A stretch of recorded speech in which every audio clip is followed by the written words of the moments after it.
Human Life and Problems. Venerable Sri Dhammananda. Part 3. Breastfeeding of the child and its advantages. The modern attitude of working mothers towards their children tend to erode the time-honored filial piety which children are expected to maintain. The replacement of breastfeeding by bottle feeding is yet another cause. When mothers breastfeed and cuddle babies in their arms, the tender affection between mother and child becomes much greater. A breastfeeding mother, through her maternal instinct, often experiences a tremendous satisfaction from knowing she is providing her baby, as nature had intended, with something of her very own which no one else can give. The influence a mother has on the child thus grows and becomes much more pronounced. Under such circumstances, filial piety, family cohesion, and obedience are invariably enhanced. A variety of arguments have been advanced to convince mothers that breast is best. The reasons include both physiological and psychological advantages for the infant and the mother as well. The protein and other ingredients in human milk differ qualitatively from the protein in cow's milk. Breast milk is sterile and is not subject to contamination. Breastfed infants are more resistant to infections and communicable diseases. They are also less susceptible to allergic reactions. It is also cheaper to breastfeed an infant than to purchase formula milk for bottle feeding. Breastfeeding offers a superior psychological intimacy that results in emotional and cognitive advantages over other feeding methods. Breastfeeding also facilitates the development of mother-infant relationships and bonding. Breastfeeding the newborn is more practical and less time-consuming than bottle feeding. There is no need for bottle sterilizers and washing. The milk supply is ready whenever the baby needs it. Babies who are breastfed have been found to cry less in the later months of the first year compared with those who are bottle-fed. Remember, nothing is more rewarding than the love between parent and child.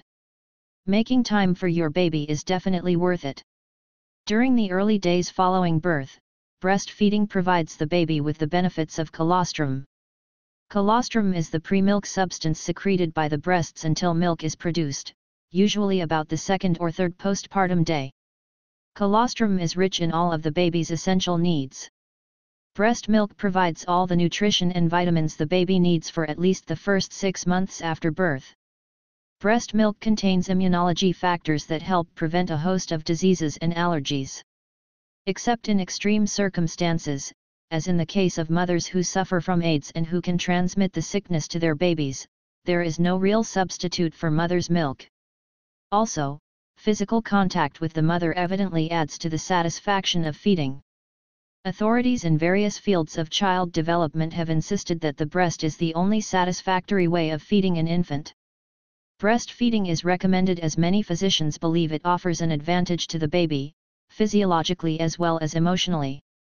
Because of the definite advantages that result from the mother's own satisfaction in nursing her baby. The baby needs affectionate handling, plenty of time and a relaxed atmosphere, just as much as the milk itself. These traditional traits are for the good and well-being of children. It is up to the parents, especially the mother, to provide them with love, care, and affection as their rightful dues. The mother is responsible for the child being good or wayward. The mother can thus reduce juvenile delinquency. Those who lead their lives by going against nature, must face the consequences either physically or mentally. Birth control. Planned Parenthood or voluntary parenthood under the Family Planning Program refers to the regulation of conception within the family and is often referred to as birth control. Planned Parenthood refers to the regulation and spacing of offspring by legal and ethical means, depending on the health, economic condition, and circumstances of husband and wife. One must take into consideration the fact that a controlled birth rate is conducive to sane living. Rapidly increasing population is a dangerous trend that creates problems in the wake of people marching towards sufficiency and secure living. In Asia, where generations of people continue to live in subhuman conditions, it is appropriate to take advantages of family planning, insofar as it does not come into conflict with communal problems. A country that is able to support itself enjoys the greatest freedom. There is no reason for Buddhists to oppose birth control. They are at liberty to use any of the old or modern methods to prevent conception. Those who object to birth control by saying that it is against God's law to practice it, must realize that their concept regarding this issue is not very reasonable. In birth control, what is done is to prevent the coming into being of an existence, and hence there is no killing involved. Abortion. Although a person has the freedom to plan a family according to his own conviction, abortion is however not justifiable. This action is wrong because it involves the taking away or destroying of a visible or invisible life. The word abortion evokes images of desperate young women and backstreet abortionists. To many, the word also carries an illegal and criminal connotation. In the developed West, the issue has been politicized as well. Abortion is defined as the expulsion of a fetus from the uterus, brought about by accidental means or induction, before it is capable of carrying on its own life. In medical terms, abortion is the termination of pregnancy up to the 28th week of gestation. After this period, the fetus is regarded medically as viable, and any subsequent expulsion of the unborn human being may either be a live birth or a stillbirth. In law, when abortion is committed with malicious intent, it becomes a criminal offense and the party causing it may be charged and punished. When an abortion results in the death of the woman, the crime is designated as murder. The abortion issue has always remained contentious, but for women faced with an unwanted pregnancy, the matter is neither illegal nor political. It is personal and one which has to be dealt with quickly, at whatever cost. Under certain circumstances, such women in desperate situations may feel compelled to resort to abortion. But they should not justify this act of abortion, for somehow or other they will have to face the adverse consequences of committing such a cruel act. In this country, ending a pregnancy is permitted only when it has been ascertained that the mother's physical or mental health is in danger. The procedure is referred to as therapeutic abortion and it requires the certification of 2 medical practitioners. Any other request for induced abortions would contravene the law. Religious principles should never be surrendered for the satisfaction of humankind. Rather, they should stand for the welfare of mankind as a whole. Domestic violence. The problem of domestic violence affecting families, particularly in the lower income group, and in certain cases even in affluent societies, has reached alarming proportions. It has become necessary for the government to legislate action, resulting in the recent passing of the Domestic Violence Act by Parliament in June 1996. Evidence shows that a battered wife in many cases still loves her husband despite all the abuses, which she puts down to his alcoholism, gambling, womanizing and constant financial problems. This is the reality of the problem of domestic violence faced by a large number of women today. Many a battered wife just endures it because she firmly believes that any retaliation on her part might end in her losing custody of her children, and her right to inherit the matrimonial home and to enjoy any form of financial security. The public generally holds the view that domestic violence is a matter that does not warrant any outside intervention. For instance, neighbors will quickly come to a woman's aid if they hear her scream that she is being burgled. But when she screams from her husband's constant battery, others are reluctant to intervene as they consider it a personal family matter. Until very recently, this view was also held by the police. Under the Domestic Violence Act, however, police duties now include escorting the abused spouse home to collect her belongings, if necessary. What abused wives ask for is protection under the law, and not so much that their husbands be punished. The Act gives protection to the abused spouse without breaking up the family. Under the Act, one would be able to get a court order barring the abusive spouse from the matrimonial home, providing maintenance to the abused spouse and children as well as giving her custody of the children. The Act makes domestic violence a punishable offense. Divorce, only as a last resort. Divorce is a controversial issue among the followers of different religions. Some people believe that marriage is recorded in heaven and therefore human beings have no right to allow divorce. But, if a husband and wife really cannot live together, instead of leading a miserable life and generating more conflict, anger, and hatred, they should have the liberty to separate and live apart peacefully. Separation or divorce is not prohibited in Buddhism, though the necessity would scarcely arise if the Buddha's injunctions were strictly followed. Men and women must have the liberty to separate if they really cannot agree with each other. Separation is preferred to suffering a miserable family life for a long period of time. Some may prefer legal separation, which is a kind of divorce except that the marriage exists in name for various reasons. Factors contributing to divorce vary. When the flame of love suddenly dies, or when the vow to love, honor, and cherish each other for life seems no longer possible to maintain, divorce appears to be the best solution. Of course, there are other factors too, ranging from extramarital affairs, in-law problems, as well as family differences faced by working mothers related to the pursuit of a career. In this connection, we are reminded of the Buddha's advice that old men should not marry young wives, as it can create incompatibility, jealousy, and suspicion. Parabhava Sutta. Under the Law Reform, Marriage and Divorce, Act 1976, and with effect from March 1, 1982. Marriage tribunals have also been set up throughout Malaysia with functions to resolve and to reconcile couples, other than those of the Muslim faith, who have marital difficulties. Couples of the Muslim faith are separately governed by Sharia law and come under the jurisdiction of the Sharia court. Marriage tribunals have been set up in every state, including the Federal Territory of Kuala Lumpur. The Act makes it mandatory to refer a matrimonial difficulty to the marriage tribunal set up under the Act before a divorce petition can be filed. The Act provides a time frame of 6 months to see if the couple can reach a settlement. Every tribunal has to meet the statutory requirement of 3 or 4 hearings per case within the 6-monthly period. If there are no signs of reconciliation, the tribunal will issue a certificate to that effect to the petitioner. It is only after the certificate is issued that a petitioner can file a divorce petition in the High Court through a lawyer. Unfortunately, when parents get divorced, their children become the innocent victims who suffer the worst consequences of that failed marriage. Divorce is a social phenomenon and is something which affects the children psychologically and could make them feel insecure. They have to cope with innumerable problems of acceptance, adjustment, and insecurity. Such young children will need constant counseling and constant moral support and comfort to ride out this very traumatic phase in their lives. Divorced parents are often portrayed as selfish hedonists interested only in their own happiness, and not their children's. Some may have to live with a step-parent when their parents remarry and will have to make new living arrangements. Divorce is almost like denying child the right to have a fulfilled life with both biological parents under one roof. Because of their disturbed minds, these children could lose concentration and as a result their performance in school could be affected. This will runaway children and juvenile crime. Very often when the divorce had been unpleasant and having suffered physically at the hands of their angry parents.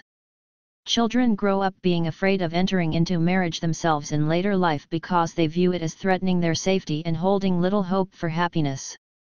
They have lost trust in their parents for breaking up the marriage, and they also lack trust in the opposite sex. For some children, the emotional scars may heal with time. But for others, they may remain. Divorce therefore affects not just two people but many other innocent parties as well. There must be powerful reasons before anyone seeks to resort to divorce. Most children of divorced parents would occasionally cherish and harbor the secret wish that they would get reconciled and family life becomes normal again. Utmost care must be taken to ensure that separation is done in an atmosphere of goodwill and understanding by adopting reasonable solutions and not by creating more hatred. In fact, they should make every effort to part amicably as friends. If a couple has children, they should try to make the divorce less traumatic for them and help them to adjust to the new situation. It is most important to ensure that their future and welfare will be well taken care of. It is inhuman if the couple desert their children and allow them to fend for themselves and lead a miserable life. When a man for whatever reason institutes divorce proceedings, it is the woman who more often than not will be the most hurt in the process. Her cherished dream of a happy married life would be shattered, particularly so if the husband, involved in an extramarital affair, is seeking release from the marriage vows to be with the other woman. A woman facing impending divorce would often express her frustrated feelings, which is typical in such tragic cases. I was devastated. For me, the world had come to an end and I thought about dying to make him regret for not wanting me. The dilemma faced by many divorced women in Malaysia is the sad fact that she has only the right to care for her child but has no authority as legal guardian. In connection with this predicament, mothers who have custody of their children are forced to appeal to their ex-husbands to exercise what should be the mother's, right in the first place. What if the father does not cooperate by giving his consent, or if he cannot be traced? The unfortunate child, who may need a passport to study abroad for example, will be left in a quandary. The only way a mother will ever get to be the legal guardian of her child is when the father dies, is declared insane, or has a criminal record. Under the circumstances, lawyers generally advise women to start applying for custody and guardianship as soon as they are separated from their husbands, and not wait until divorce proceedings start, but this is never an easy process. Discrimination against women. The Buddha says that if we are to understand anything, we must learn to see things as they are. It is after such analysis of women in relation to men that he came to the conclusion that there is no impediment in women to enable them to practice religion as men do and attain the highest state in life, which is arahanthood or sainthood, the highest level of mental purity. The Buddha had to face strong opposition in giving full freedom to women to practice religion. At the time of the Buddha, before he emancipated women, the customs and traditions were such that the women were considered as chattel, to be used by men at their pleasure. Manu, the ancient lawgiver of India, had decreed that women were inferior to men. Women's position in society was therefore very low, and it was restricted to the kitchen. They were not even allowed to enter temples and to participate in religious activities in any manner whatsoever. As we have previously noted under the heading Birth Control, discrimination against females begins even before the child is born into this world. The widespread practice of female feticide prevalent in many parts of the world today testifies to this horrifying fact. Further on, under the heading Women's Liberation Movement and its effect on family life, the discrimination against women in affluent societies, particularly those aspiring for top managerial positions in the corporate sector, will be dealt with in detail.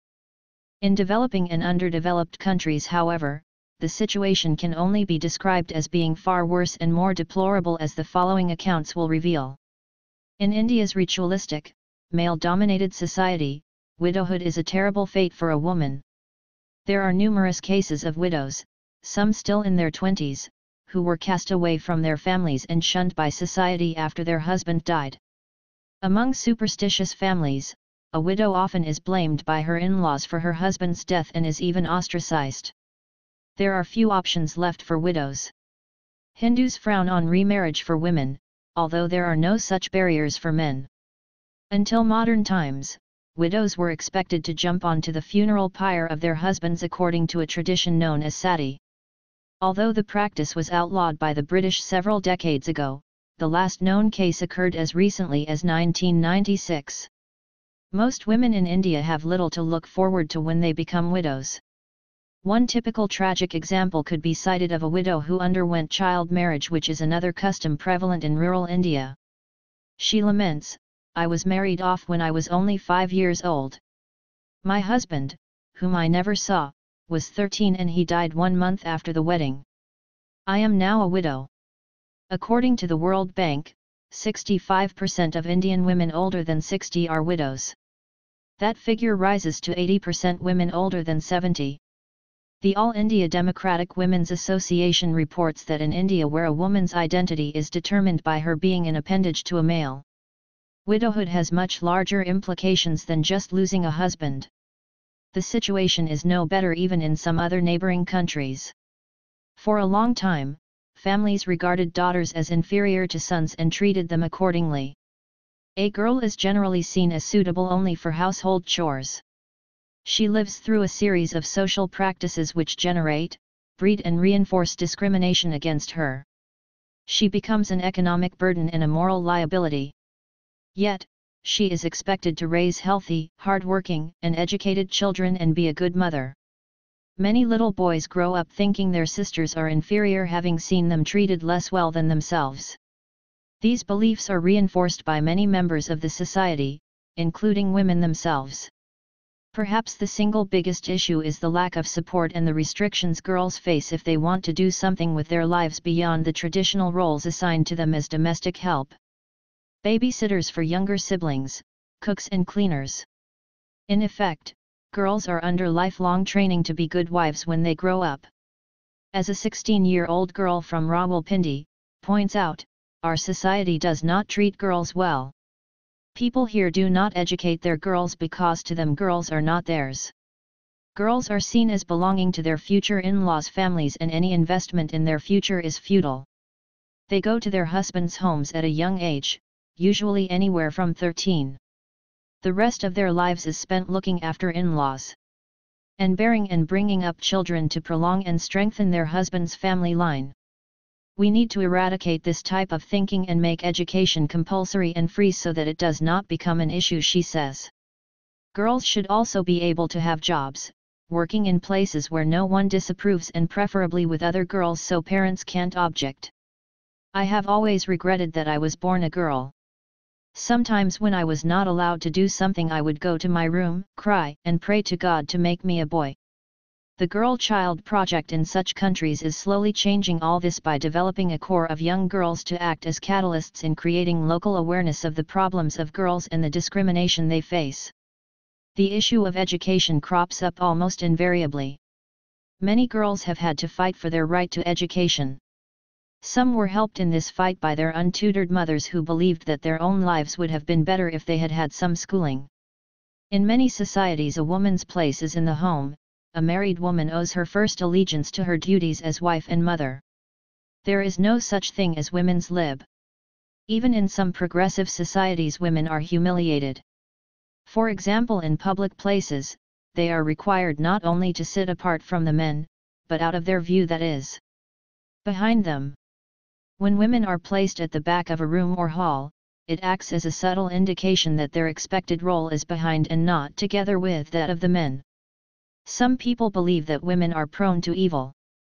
Therefore, it would be better to get them do more domestic work so that they can forget their natural evil attitude. Women's liberation movement and its effect on family life. In the distant past, men went out to hunt for food for the family and the women remained at home to cook and take care of the children and the home.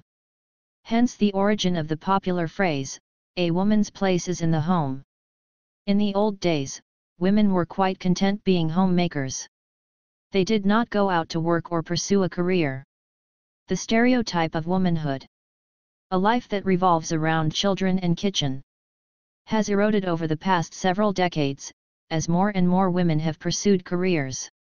Rural society in general, however, still promotes motherhood and not careerism. Society accepts quite generally the fact that the single woman worker ordinarily supports herself and she contributes largely to the support of aged parents and younger members of the family. Most women seek employment because of economic needs and changing attitudes about personal fulfillment. However, with the call for women's liberation, many women seem to think that the solution is to compete with men outside the home. Such women should consider very carefully whether they want to bear children, or to pursue a career. It is irresponsible for a mother to bring a life into this world and then leave it in the care of others without due consideration for its welfare. You are responsible for what you create. There has been a notable increase of married women who are employed. Today, they have forged ahead as career women, often playing a dual role of working woman and mother. Most working mothers are torn between the guilt of leaving their children at home with servants and the call of their careers. With more and more women doing further studies, the number of working mothers is increasing. Over the years, women have made substantial advances in the professions and now occupy important top management positions in government departments and in the private sector. The trend is most pronounced in the urban areas. In the political field, women have risen to top ministerial positions, to the extent that they find themselves more in the limelight of public life. Whilst their husbands in the background, have to be content and remained in the shadows of their wives. Women executives climbing the corporate ladder to top management positions, however, still face subtle form of sex discrimination. The gender gap faced by aspiring women, particularly professionals, is most pronounced at the top of the corporate ladder. Boardroom decisions usually end up with the remark, "We are reluctant to groom them for leadership jobs because our investment is lost if they leave to become mothers." Gender discrimination at the executive level, however, is not easy to prove. Hence the term glass ceiling has been coined to describe the invisible but rigid barrier that blocks women's path to the upper echelons of corporate power. Although some people categorically deny the existence of such a barrier, women's routes to the top are blocked by this so-called glass ceiling. Hence, to reach the top, a woman has to make a choice between career and family. Some conscientious working mothers, with domestic helpers to look after the babies, have come to realize they could never leave their babies at the mercy of strange women. So however much they enjoy their office work, they decide to give up their careers. It is indeed sad that some women, on the other hand, have chosen to pursue their careers at the expense of their families. A child has a right to be satisfied materially, but more importantly spiritually and psychologically. The provision of material comfort is secondary when compared to the provision of parental love and attention. We know of many people from poor homes who, in spite of their meager income, have brought up children well with plenty of love. Conversely, many rich people have provided every material comfort for their children. But being deprived of parental love, these children have grown up to become psychologically and morally handicapped. Some women may feel that advising them to concentrate on the upbringing of the family is below their dignity or something degrading and reflects the thinking of the old and the conservative. It is true that in the past, women have been treated very badly, but this was due more to ignorance on the part of men rather than to an inherent weakness in women. The Sanskrit word for a housewife is Grihini, which literally means leader of the house. Certainly it does not imply that a woman is inferior. Rather, it means a division of responsibility for the male and the female. Women have been struggling for ages to gain equality with men in the field of education, the professions, politics, and other avenues. They are now at par with men to a great extent. The male generally tends to be aggressive by nature and the female more emotional. In the domestic scene, particularly in the East, the male is more dominant as head of the family whilst the female tends to remain as a passive partner. Please remember, passive here does not mean weak. Rather, it is a positive quality of modesty and gentleness. If man and woman maintain their masculine and feminine qualities inherited from nature and recognize their respective strengths and status, then such an attitude can contribute towards a congenial and mutual understanding between the sexes. In this connection, Gandhi's remarks are very relevant. I believe in the proper education of woman. But I do believe that woman will not make her contribution to the world by mimicking or running a race with man. She can run the race, but she will not rise to the great heights she is capable of by mimicking man. Here we can look at the wisdom of the ancient Chinese when they created the yin and yang symbol. The curved line which divides the dark and light segments show that opposites need not take confrontational stances. When one dominates, the other recedes. When one side recedes, the other dominates, and so both remain equal. Woman has to be the complement of man. In certain countries, many husbands hand over their pay packets to their wives who handle domestic affairs. This leaves the man free to concentrate on what he can do best for the family. Since each partner knows clearly what his or her responsibilities are, there is no conflict between them. The atmosphere at home is thus happy and peaceful, where their children can grow up well. Of course, the husband must see to it that his partner is well cared for, that she is consulted on every family decision, that there is enough freedom for her to develop her own personality, and that she has her own free time to pursue her personal interests. In this sense, husband and wife are both equally responsible for the welfare of their family. They should not be in competition with each other. A mother should consider carefully whether she should continue as a working mother with all the attendant pitfalls, or to be a housewife giving all her undivided attention, due affection and care to her growing children. Strangely, some modern mothers, particularly in certain countries with military regimes facing a shortage of manpower, are being trained to handle guns or other deadly weapons when they should be cuddling their children and training them to be good or law-abiding citizens. In certain countries, female soldiers often carry arms, though usually for self-defense, and they are no longer restricted to the rear echelon. In the air, women now fly combat aircraft and attack helicopters, not just being drivers of military transports.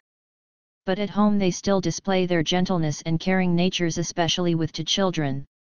Children and sex education. Teaching children the facts of sex and sexual development needs to be done with care, sensitivity, and in a holistic manner. Coping with changes in sexual development is an issue every child must face, and the challenge is even more critical for children during their early formative years. Educators and parents must therefore regard sexuality as part of human drives and needs that must be correctly channeled. The necessity for giving correct information about sexual development to children is of paramount importance. Children nowadays are exposed to knowledge about sex through the mass media.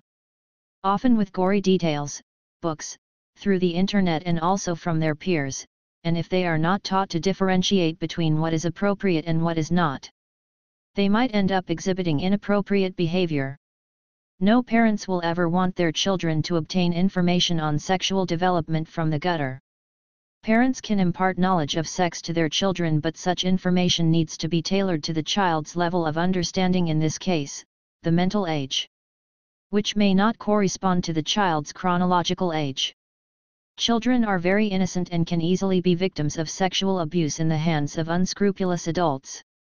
The child may not even realize that he is being used as an object to gratify the deviant sexual needs of adults. One important area is the need to inform children as to what constitutes appropriate and inappropriate touching. The importance of giving such awareness to children is stressed on parents. The child needs to know who is allowed to touch him or her and when, and where. What a doctor can touch, situations the child should avoid, and how best to stop inappropriate conduct in the classroom. Parents themselves need to be aware that inappropriate touching could also happen between relatives. For instance, parents usually tell their children to beware of strangers, yet studies have shown that in child sexual abuse cases, the majority of abusers are in fact known to the child, or are members of the child's own family. As with other children in society, children require open lines of communication with their parents. This would include openness in discussing issues connected with sex. If any untoward physical contact has occurred, they should be comfortable in telling their parents about it, instead of being too ashamed or too afraid to reveal details. Sex education is important because one cannot expect teenagers to follow rules blindly without knowing why they must follow them. One of the subjects they should be educated about is why they should abstain from sex until after marriage. Many people oppose sex education for children because they think that once you tell them about it, they will go out and abuse it. It is significant to note that in Switzerland, sex education is taught in kindergartens and that country has the lowest number of teenage pregnancies in the world. What is vitally important is that children be taught responsible sexual behavior from the time they are ready for such instruction. A sound sexual education will save the child untold stress from guilt, fear, remorse, and retribution in the future. Crime nursery.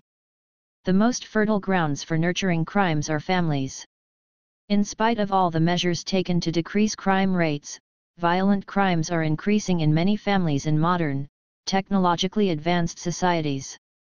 Most of them learn to become criminals from the way they are being brought up.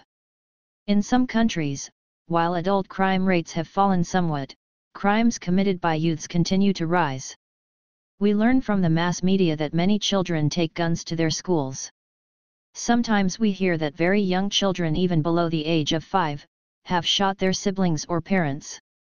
Usually crimes among youths are related to drugs and alcohol, which are easily available to them in some homes. Criminals are not born, but made by misguided and inconsiderate families and by the environment in which they live. It has become a 20th century fashion among many people to live together without getting married. In some cases, children born into such circumstances suffer from neglect. Quite often these children end up under the care and guidance of one parent, usually the mother. The parent who is more irresponsible leaves the children under the care of the other partner. Women, since they often experience discrimination, have to work twice as hard as their male counterparts to provide for themselves and their children. The modern global economy is such that women are more disadvantaged than even underprivileged men. As the entire social structure has taken a completely different route from that of the traditional one, support for the family is also almost non-existent in many countries. Women often suffer more as a result, and their difficulties are reflected in families they try to raise. Children brought up by single parents often don't receive enough parental love and care. Psychologically troubled parents cannot give very sound emotional fulfillment to their children. These children's babysitters sometimes are TV sets or other people who have been brought up the same way as those whom they babysit. Many a time, babysitters are young girls who need money for their own drugs or alcohol. They do not have any training in taking care of babies. While babysitting, they themselves may be smoking or taking illegal drugs. Under such circumstances, children do not receive enough necessary care, guidance, love and, most important, basic education. No babysitter can give the same love and care as mothers do. Children can never relate to babysitters as they do to their own parents. When they grow up, such children may start their own careless and misguided way of life. They don't receive proper religious education. Nor do they know how to explore religions on their own. To make things worse for them, TV violence become their role model. Many movie producers and writers are writing books promoting violence primarily so they can make a few quick dollars. Children who grow up without proper guidance lay their hands on these books and try to imitate what they watch on TV and what they read in books. Many parents are also not very careful about their guns and alcohol. Some parents drink and smoke in front of their children. When they lose their sense of responsibility under the influence of alcohol, their senses are so dulled that they do not remember to put away their bottles, cigarettes and guns in appropriate places or to hide them away from children. They also unmindfully and carelessly keep their loaded guns accessible to children. Children are inadvertently encouraged to satisfy their natural curiosity by using guns, alcohol, drugs, and cigarettes. Some parents, who themselves come from broken families, may be without enough education in morality and ethics to restrain their senses and so misbehave in front of their children. Some parents, grandparents, uncles, and brothers even sexually abuse young children. Sexually abused children grow up with unforgiving hatred towards their abusers. Sometimes they themselves can turn to similar crimes when they grow up. Society often makes matters worse for troubled families and their children. Gun producers are very glad to see more and more people using guns to increase their income. Drug users make greater profits by using small children, mostly from broken families, for distributing and using drugs. Children who make money by selling drugs do everything to encourage their peers to use and deal in drugs. When their parents are not at home, it may be even more of a thrill to get hold of some drugs and alcohol from their own parents' unlocked repositories. Divorce has also become the norm of the day in many technologically advanced societies. The ones who suffer most from divorce are children. In their young and tender years, children need all the love and care possible from both parents. That is the age they need proper guidance and good examples as models to follow. That is the age when the mind absorbs everything quickly like a sponge. When their parents are divorced or separated prior to divorce, children become devastated and bewildered. Parents, who are struggling themselves to handle their emotions and to put their own lives together, cannot guide children in the right direction.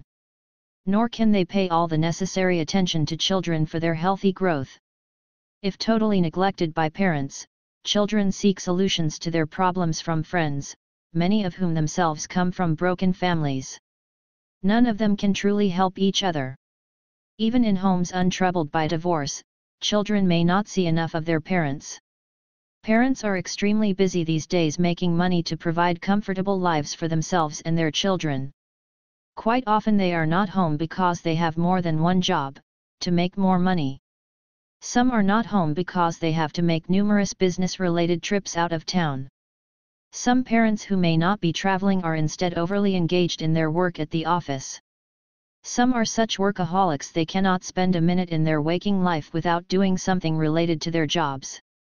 Or, from very early in the morning they commute to work and cannot return home until late in the evening, bringing home some more work. They might go to bed very late in the evening and continue to think of their next day's work. They are busy working every waking moment of the day and busy thinking of their next day's work even while sleeping. Asked why they are so obsessed with work, such parents might say that they have to earn and save to provide for their family. But since they always live in tension, they are always grouchy and grumpy. Grumbling, they wake up in the morning, and grumbling, they go to bed in the evening. Any tiny little thing can irritate them. They don't have any time for themselves or their children. They believe that if they earn more, their children's future will be assured.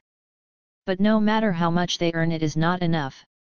And some parents who have more than they need do not have time for their children because they spend more time with their friends than with their families. When children come home from school, they often do whatever they like because there is nobody at home to supervise them. In some cases, parents pick up their children from schools on their way home from work and yet don't have time to listen to them. They like children to be seen but not to be heard. Children are afraid to talk to their parents lest they might anger them for speaking up about their problems. Children's problems may continue to grow, when they have no time to discuss them with their parents. Their peers are not in a position to give them meaningful advice. Some parents look forward to having their children grow up and leave home as soon as possible, so they can be free to do what they wish to do. Sadly, their children may also look forward to growing up quickly to be free from their parents. In extreme cases, some misguided, impatient children even kill their parents to take possession of their property. Children wishing to achieve their independence as quickly as possible become more selfish. We know the problems. There is no close loving relationship between parents and children. But what are the solutions? Of course, both parents and children can be independent and still have a good relationship with one another. Relationships between parents and children have been highly valued by the Buddha. To promote these good relationships, the Buddha has advocated numerous measures. If parents fulfill their duties and responsibilities towards children, and if children fulfill their responsibility toward parents, more harmonious and peaceful families can result. People who equate money with happiness are often at the root of violent crimes. Almost all crimes are committed by people who have not been educated in moral and ethical values. If you invest all your interest, all your energy and time in making money or in sensual pleasure at the cost of your children's future, how can you expect your children to learn the distinction between good and evil? Or if you teach your children to hate your neighbor because the neighbor is different from you and your values, how can you expect your children to respect anybody?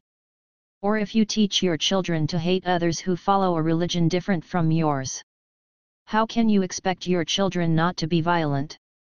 Or if you teach your children to hate others for speaking a different language which you don't understand, how can you expect them to reduce crimes in the society? There is a low number of violent crimes in societies where there is a close family link between parents and children, a close relationship between relatives and between families. In societies where there is a free exchange of time, wealth, energy, knowledge, love, and care, violent crime diminishes. Blessed are the parents and children who have a loving relationship between them. Blessed is the home where there is friendship and harmony. Parents should make some sacrifices to give all their love and care to their children. Wise parents should invest their time, energy, and money to create a healthy home environment where they can bring up their children happily. To take care of their children, some benevolent parents take turns working outside the home. In some cases, it would be advisable for parents to change their work schedules, if both must work to earn sufficient income to support their families. Sometimes, either the father or the mother may decide to stay home to take care of their children if one of them earns enough income to support the family. Good parents should realize they are role models for their children. To discipline children, parents must be disciplined themselves. If parents are undisciplined, they cannot expect any discipline from their children. When parents do try to discipline their children, sometimes the children may rebel against them.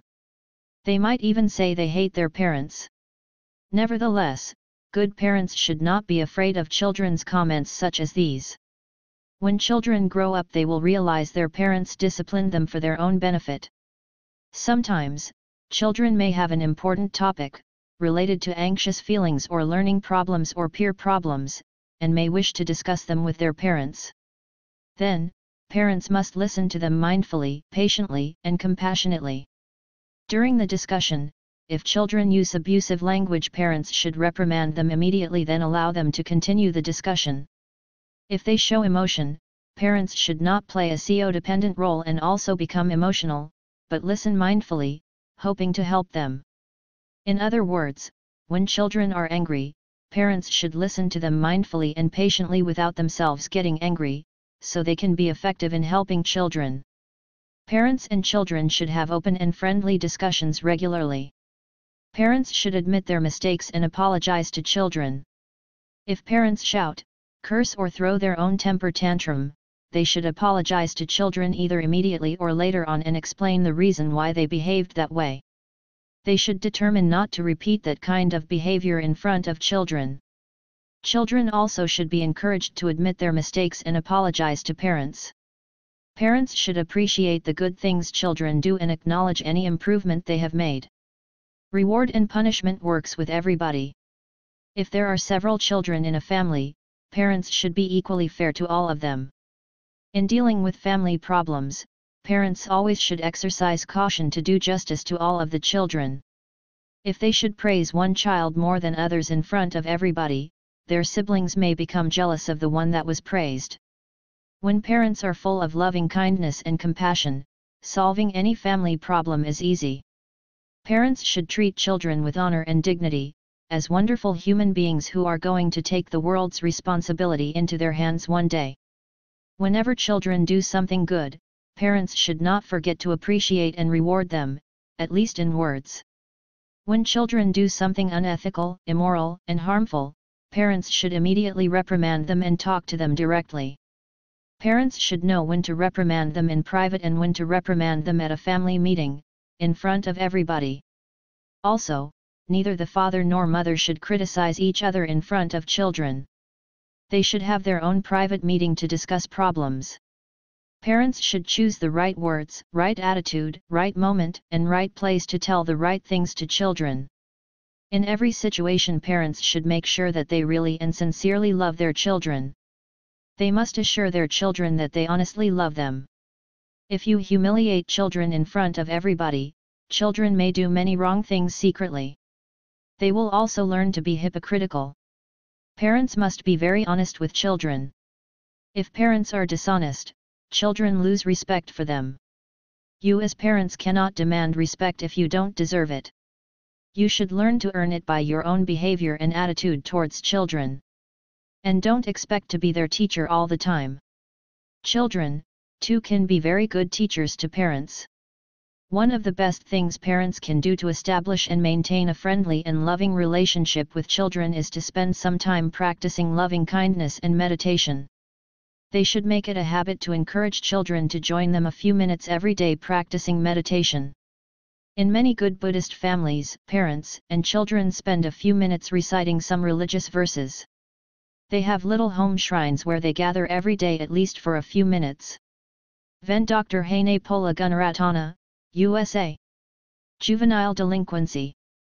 Any discussion of juvenile delinquency raises two fundamental questions. 1. Who are the juveniles? And 2.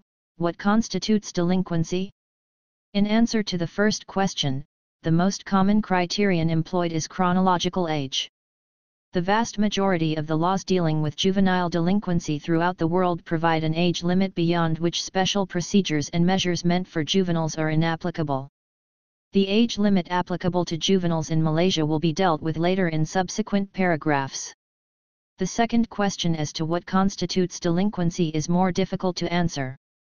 The word delinquency is derived from the Latin deliquens meaning neglect, and it may be interpreted in broad terms as neglect on the part of juveniles to conform to the accepted standards of behavior in a given society. An antisocial act is defined as a criminal offense constituting delinquency when committed by a juvenile. Some of us have a black sheep in the family or in our midst. What is the cause? Research has disclosed a number of factors which show how a young child may face the danger of falling into crime. The main reasons for crimes are stated to be A. Criminal history in the child's family. B. Unhappy family background arising from inconsistent behavior by parents where harsh and erratic discipline is mixed with generosity in the provision of material gifts. C. Large family size. D. A record of truancy, and E. Failure to do well at school. A juvenile delinquent probably comes from a bad home environment, has no self-confidence, no belief in his own identity and no experience of normal satisfaction. The key to the solution will be the family. To what extent are parents responsible for this state of affairs? The young persons who commit petty crimes could have been neglected in childhood. They want possessions and money. But because they do not know how to earn them, they steal them. Those who commit violent crimes, in addition to having been neglected, usually are treated cruelly in childhood. They do not feel ashamed about going to prison. They have no sense of letting anybody down and they have no desire for social approval.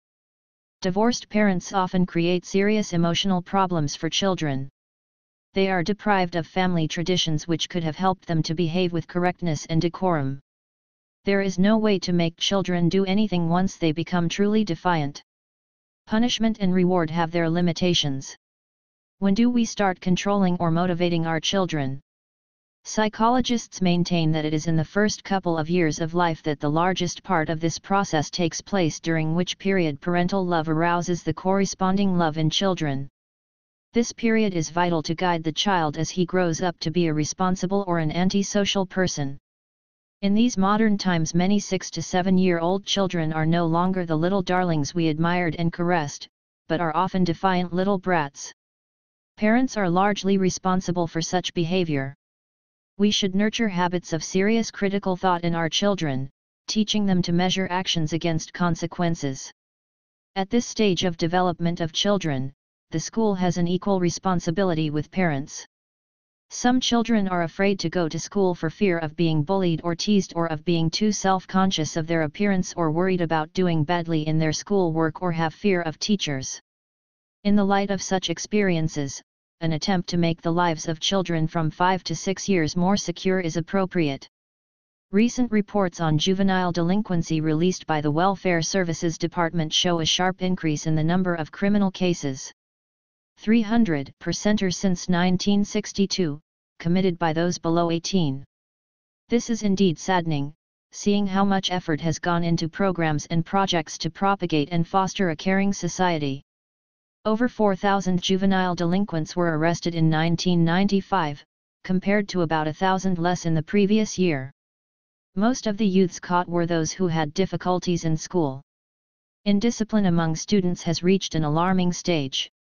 Teenage delinquency has been caused by the lack of attention received at home, the presence of unhealthy elements in shady video game and amusement centers, and mixing with bad company. The study had singled out students living in squatter areas and low-cost flats as the most vulnerable and problematic.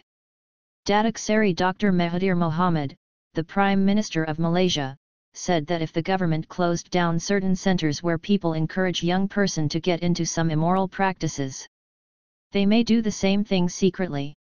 Police have also expressed concern over rising gangsterism and assault cases in schools. Such criminal activities need to be curbed to prevent more pupils from getting involved in serious crimes. Headmasters and teachers should counsel and advise pupils against getting involved in criminal activities. The police should be called in only if the problem is beyond their control. Hisham Harun writes in the New Straits Times dated March 5, 1997. Police statistics reveal that in 1994, the number of arrests for crimes including drug addiction, rape, incest, house break-ins, and car thefts stood at 4,192. Out of this, a total 1,839 males and 23 females were Malay, compared to 590 Chinese males and 18 females, and 421 Indian males and 10 females. The following year, the number of Malay offenders in this age group rose to 2,402, while the number of Chinese youths arrested totaled 922. 507 Indian youths were caught. Last year's figures were 2,890 Malays, 770 Chinese, registering a drop, and 574 Indians, with Selangor, Johor, and Kedah posting the highest crime rates among youths in the past 3 years. Malay youths made up the bulk of offenders in all states. National Unity and Social Development Ministry statistics seem to support the police figures and show that of the 2,898 juvenile cases involving drug abuse and other social problems, 61% of the offenders were Malays, 17% are Chinese, and 10% are Indians. In addition, Malays make up at least 70% of inmates at the Hendry Gurney School for Boys in Malacca. Sociologists and welfare officers point the finger at the pressures of modern living, which inevitably lead to a collapse of strong community and family bonds. Who then are the people who need counseling? It would appear that the parents need it as well, not just the juvenile delinquents. Datuk Abdul Qadir bin Jassan, group editor of the New Straits Times, stated in the Sunday Times in Malaysia that elders are also to be blamed for the social ills in the country. Adolescence is often a time of conflicts, physically, emotionally, and psychologically. It has now been established that most juvenile delinquents are school children. When school children display behavior that merits concern, the authorities should call up their parents and make them aware of what has been observed about their children. Such early warnings could help parents take some preventive or remedial measures before their children add to the statistics of the country's criminal records. As such, the home and the schools have very important roles to play in the prevention of juvenile delinquency. If parents pay attention to the advice given by the Buddha as their duty towards their children, many of the problems created by the children can be curbed. Running away from home. Running away from home is becoming a serious problem among our young people, which gives parents much cause for concern. A runaway youth is one who leaves home without permission with the intention of not returning. Young people run away because they feel a situation is intolerable. They see running away as a solution. But, in fact, it only takes them physically away from the problem. The mental stress and the trauma remain. A social psychologist who has studied this modern-day problem says running away is an irrational response to stress and frustration. Indeed, there is enough reason in the home and school environments to prompt even the most mentally healthy person to consider flight as a way of coping. When a child starts to think about running away, he asks himself many questions. He bargains with himself a lot more than we adults think. Yet they are willing to give up the known security of home, however limited, for the unknown promises of a new environment. Why? It is because they are so desperate that they perceive that any alternative is better compared to the suffering they undergo at home. Running away is rarely well planned. It is a spontaneous, impulsive behavior. Some parents rigidly select and restrict their children's friends. Such parents may as a result encourage their children to think of running away, towards the promise of greater freedom outside their home. Girls tend to run away to escape a closed family and their parents' overprotectiveness, for example, having to make decisions about boyfriends. Boys, on the other hand, often run away because they have been unsupervised for far too long. They have developed an impulsive and escapist behavior, having got used to an unstructured lifestyle. Strain may also sometimes arise from too little parenting. Parents preoccupied with work problems may be incapable of correcting their child's behavior. On the other hand, running away is almost always tied to excessive parental control and unrealistic parental expectations. The country's current strong economic growth has led to various social problems which have affected the nation's youths. With the advent of satellite television and the information superhighway, our youths will be exposed to even more information containing negative values, which would lead to moral decay now haunting many youths in developed countries. We must prepare ourselves for the challenges of a new world ahead.